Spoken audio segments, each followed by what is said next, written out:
I had a 1967 Impala 4-door that I bought in February 2019. A couple months ago I bought my first house that had a 2.5 car garage. I moved the car in and started tearing it down for a complete restoration. I had the body in one bay and the chassis in another, plus the whole garage filled with parts. About 2 months ago my girlfriend came to live with me during this whole crisis and the whole time has hated that car. She wants to park in the garage, but I have 2 acres of land with a lot of nice places to park under shady trees, or hell, even in the barn if it has to be inside. I tell her tough luck, it's my house and it's not like I can just throw it back together real quick. Anyways, I was out of town for a couple days on a business trip for the small local company I work for.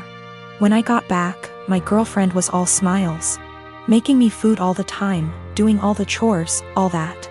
I thought maybe she just was happy to have me home, but then I realized that I didn't see her car in its usual spot. I asked her where she parked so I could make sure I mow that area and keep it clean, and she said not to worry because she parked in the garage. I asked how and she told me to go check it out. Turns out that while I was gone she hired some people to come over and move everything related to that car, including the drivetrain, body, and chassis and all parts, and take it to the local dump / scrapyard. I was absolutely dumbfounded. I had spent over $11,000 on that car, including new parts, services, and the car itself. I told her that I was going to be taking her to court for that, and she brushed me off like I was being dramatic. I told her that it's done between us and to pack her things and leave. I admit I was really angry, but I did end up getting a lawyer. And as I have all the receipts for all that money spent and I have her on my house's security cam footage letting the guys in and watching them take it all, I think I can win. Her family and friends are absolutely blowing me up, saying it's just a stupid old piece of junk, and that she cannot pay back all that money I spent, and that I should just let it go. But I have been putting all my time, effort, and money into that car for 1.5 years now, and god damn it if I am not going to get justice for what she did. I got a call from her mom about 20 minutes ago and she told me that I was ruining her daughter's life over a stupid car. I told her she ruined her own life. I've been gathering documentation and stuff and I'm about to head down to the police station and file a report, as suggested by lots here. Went to the police station last night, was told to come back in the morning. Just got back and filed an official report against her for grand larceny and grand theft auto. I showed them all the receipts I had for the car and the footage of her letting the guys come and take it, as well as the title for the vehicle in my name. They said they will be in contact with all 3 parties, me, XGF, and junkyard guys, soon, and they will hopefully be able to recover some or all of the car. Just have to wait now. The junkyard guys apparently were in the middle of hiding it when the police came to ask them questions. It was on a forklift and they were gonna put it on top of a pile of cars that was hidden behind more piles of cars. They said it was theirs and they had the title, but obviously didn't have the title for it, and since they matched the VIN on the chassis and body to the VIN on my title, it was obviously mine. I know at least one person there has been arrested. I think he was in the camera footage I talked about earlier, but if it was the boss or whomever, or even his specific charge. They also told me they would be looking into this specific junkyard for any other vehicles reported stolen. They said they haven't been able to get in contact with my ex just yet, but they're working on it. I'm just so glad they found my car. Luckily, I made quite an album of pictures detailing me tearing down the car, and so I can use that to prove what parts they had were mine, so I can hopefully get most or all of it back. Police haven't let me take it back home yet, as they say it is evidence or something, so hopefully I can get it back eventually. Thank you all so much for the support and advice. My children are 17 and 14 respectively, and I'm hoping the fact that they're teenagers is the reason for their incredibly shitty behavior. My husband, before he met me, had a wife and a newborn baby that passed away in Canada due to hazardous road conditions that resulted in a 4-car smash-up. No one was at fault, it was a horrific disaster. And my husband was devastated as a result and fell into alcoholism to cope. I had my own trauma from the past, and similarly turned to alcoholism to cope. It was at an AA meeting where we met, 20 years ago almost to the day now. And we slowly started to heal together here in the US. I have always been incredibly respectful of my husband's last wife and child. I like to joke that I'm keeping her seat warm until my husband enters heaven. I've had too much loss and hurt in my life to feel jealousy like this.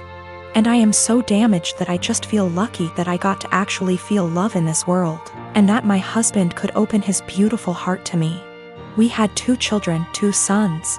We'd never told them about my husband's wife or baby, because it's a part of my husband's life that he keeps under lock and key. He has never healed from his grief, and therapy etc. has helped him only to a degree. My mother-in-law told the kids this Sunday gone, as she decided it was time for them to know. She didn't consult us before telling them, and certainly didn't do it in our presence.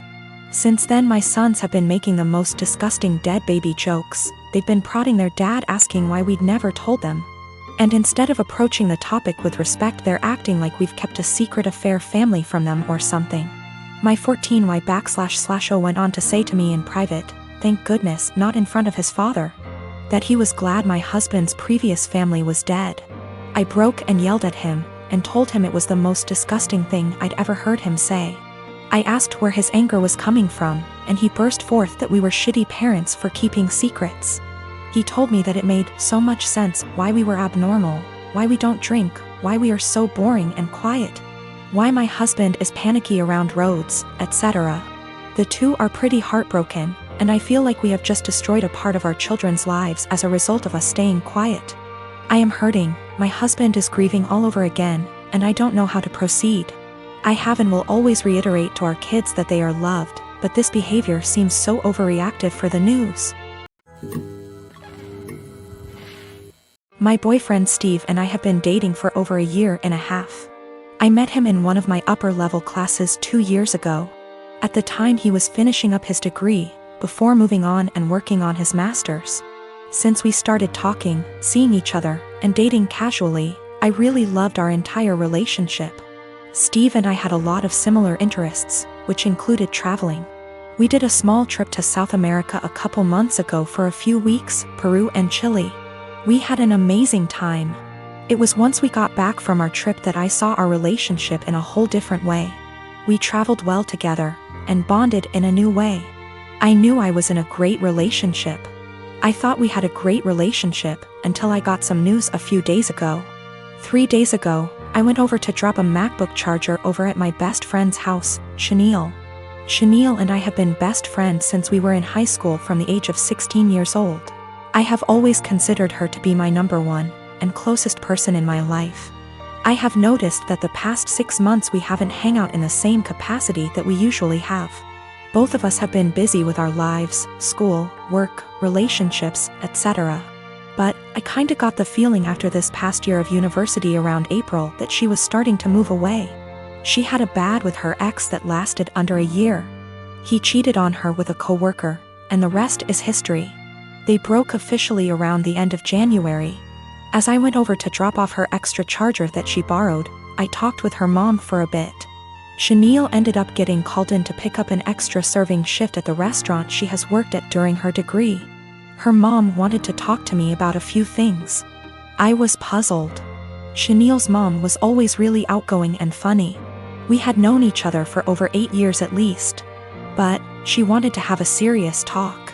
Chenille's mom, Karen, went on to tell me that she saw Steve and Chenille sneak around the back of the house about a month or so ago. Karen went on to explain that she noticed this happening 2 other times. At first, she thought we were all hanging out. But Karen told me that she got a weird gut feeling on this situation. She told me that I should talk to Steve and Chenille ASAP. Steve and I were supposed to go out for dinner last night. He picked me up, and off we went. I felt really bad and humiliated the entire time we were out. We ate dinner, had a couple drinks, but we didn't talk much. Steve kept asking me all night what was the matter. I told him nothing. Finally, when we got back to my place, we sat in my room and I asked him, and told him what Chenille's mom, Karen, is told me. He didn't answer. In fact, he went pale white. That gave me the answer I needed. I broke down and Steve tried to comfort me. I didn't want him touching me. I didn't even want to hear it. I told him to leave, but I basically had to force him to leave. I tried calling Chenille and texted her that I needed to talk to her. I got no response. Not one. Basically, 2 of the closest people I have had in my life betrayed me. This is so terrible and I feel so bad. I have like no one right now. I am married to my wonderful wife Melody, and she is currently pregnant with our first child together. I have a 6-year-old daughter Tina, whose mother I split 50/50 custody with. So I know for the most part what Melody needs in order to feel supported while she carries our child. I have been spending lots of time making sure she's comfortable and taking on more of the load at home so she's not doing too much. This is her first child after all, and it's obviously a lot for her physically and emotionally. My mother and Melody don't get along too well. Mom didn't like my ex either. We broke up because we were headed on different paths, not because of my mother, and there's no bad blood. So I think she just doesn't like her because she's dating me for whatever reason. It's weird. She's very nitpicky about Melody, how much she does around the house, how emotional she is. Melody already cries very easily, and being pregnant has made her even more sensitive, which is fine. The fact that she wants to be a stay-at-home mom, it just seems like nothing Melody does is okay. I do, however, stand up for her and do not just allow my mom to talk down to her. Today, before picking up my daughter from summer camp, Melody went to 3 different grocery stores to find rotisserie chicken. She's been talking about it since last night and really wanted one. She sent me picture messages documenting her quest for the chicken and finally found it. My girl was happy. Rotisserie chicken is also kind of a comfort food for her, like spaghetti, because her mom used to make one of those when she was having a lazy day and didn't feel like cooking. She was planning on serving that with some other basic sides for dinner, perfectly fine by me. My mother came by to see Tina and started telling Melody the chicken is bad for her and she should not be eating that pregnant. Melody said it's fine, she usually eats healthy and just wants this one thing she's craving. My mom went on about how unhealthy it was and said she needs to eat something else. Melody said no and went to the backyard to FaceTime her family out of state. When she came back, my mom had thrown out the food and ordered takeout, a salad for Melody and pizza for everyone else. Melody asked where the chicken was and my mother told her she needs to start being a responsible mother and eat correctly for the baby. Melody screamed, "What the is wrong with you? Why are you always such a..." to me? She then started crying and called me home. I came back and asked my mother to leave after hearing her story and said she is not to come back until she apologizes for how she treated Melody. My mom went on about how I'm choosing another woman over her, but I just think enough is enough and Melody reached her limit. She apologized to me for blowing up when Tina was in the house, but I told her it's okay, things happen, Tina is okay. And I went to find her another chicken before the store closed.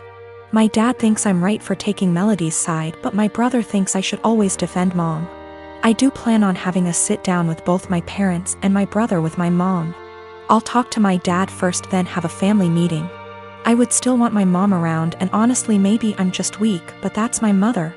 However, if she cannot learn to change and respect my family, then we will just have to go and see. It's hard, but it is what it is. Melody doesn't even want to completely cut her out, she just wants change as well. But I will protect Melody at all costs, and if that means cutting off my mom, then so be it. My ex and I did not break up because of my mother. We had different ideas of where our lives were going. Tina was not planned and we were already heading towards going our separate ways before she got pregnant. We tried to make it work for Tina, but that's not what relationships are about, so we split and it's working great. My ex and Melody get along great, Tina is happy and we work through things as one big blended family. My ex and Melody have talked about my mother with each other before, and that was when I realized I needed to see a therapist to work through my childhood with a mom like mine. It's a process. I'm working through it the best I can. Melody's pregnancy is going smoothly for the most part. Just exhausting and emotional, as she put it. Also, we're having a girl. We had our gender reveal. I did find her another chicken yesterday night after this whole fiasco.